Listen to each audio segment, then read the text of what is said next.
சென்னை பெரம்பூரில் வெட்டி படுகொலை செய்யப்பட்ட பகுஜன் சமாஜ் கட்சியின் மாநில தலைவர் ஆம்ஸ்ட்ராங் உடல் செம்பியம் பகுதியில் உள்ள பந்தர் கார்டன் மாநகராட்சி பள்ளியில் அஞ்சலிக்காக வைக்கப்பட்டுள்ளது.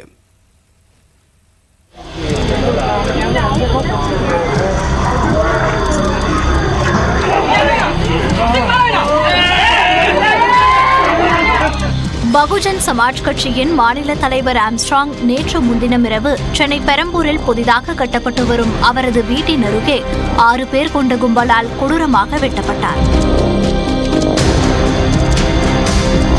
பலத்த காயத்துடன் உயிருக்கு போராடிக் கொண்டிருந்த அவர் மருத்துவமனைக்கு கொண்டு செல்லும் முன்பாகவே உயிரிழந்தார்.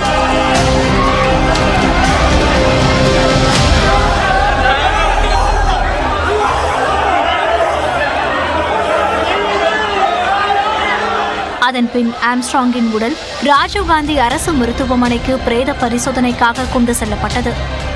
அப்போது ஆம்ஸ்ட்ராங் படுகொலை செய்யப்பட்டதை கண்டித்து அரசு மருத்துவமனை முன்பு பகுஜன் சமாஜ் கட்சியினர் சாலை மறியலில் ஈடுபட்டனர்.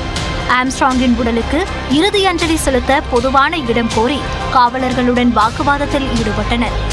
பேச்சுவார்த்தையில் உடன்பாடு ஏற்படாததால் போராட்டத்தில் ஈடுபட்டவர்களை காவலர்கள் குண்டுக்கட்டாக தூக்கி சென்று கைது செய்தனர்.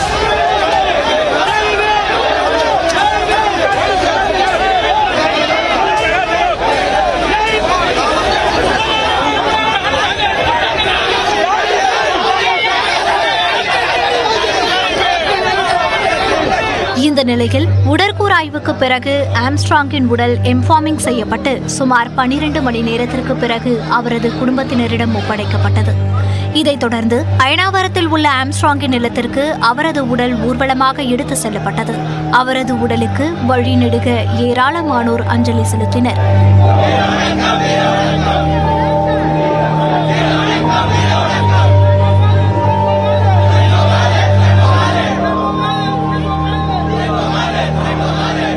அயனாவரத்தில் உள்ள இல்லத்திற்கு எடுத்து செல்லப்பட்ட ஆம்ஸ்ட்ராங்கின் உடலை பார்த்து உறவினர்கள் கதறி எழுதினர்.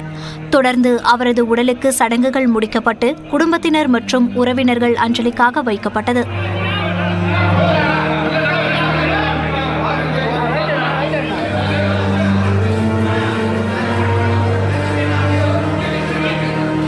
அதன் பின்னர் செம்பியம் பகுதியில் உள்ள பந்தர் கார்டன் மாநகராட்சி பள்ளியில் பொதுமக்கள் அஞ்சலிக்காக ஆம்ஸ்ட்ராங் உடல் வைக்கப்பட்டது. அவரது உடலுக்கு பொதுமக்கள் கண்ணீர் மல்க அஞ்சலி செலுத்தினர்.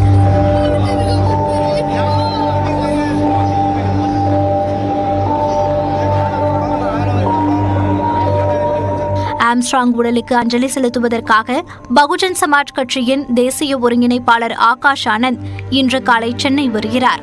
உறவினர்கள், பொதுமக்கள் மற்றும் அரசியல் கட்சி தலைவர்களின் அஞ்சலிக்கு பிறகு ஆம்ஸ்ட்ராங் உடல் ஊர்வலமாக எடுத்து செல்லப்பட்டு அடக்கம் செய்ய ஏற்பாடு செய்யப்பட்டுள்ளது.